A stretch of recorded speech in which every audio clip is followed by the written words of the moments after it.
Asahan ng maaliwalas na panahon ngayong araw ng Huwebes. Makararanas lang ng kalat-kalat na pagulan ng ilang lugar sa Luzon at Visayas dahil sa amihan at localized thunderstorm.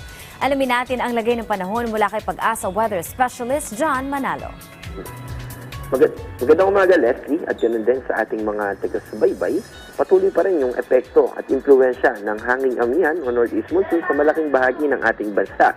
At bukod sa malamig na temperatura na dala nito, ay nagdadala rin ito ng kaulapan na posibleng magdulot ng mga pag-ambon, lalo na dito sa mga probinsya ng Aurora at Quezon, kasama din ang Cagayan Valley region. Pero sa malaking bahagi ng ating bansa o yung Metro Manila and the rest of the country ay mas mababa na yung tsansa ng mga pag-ulan.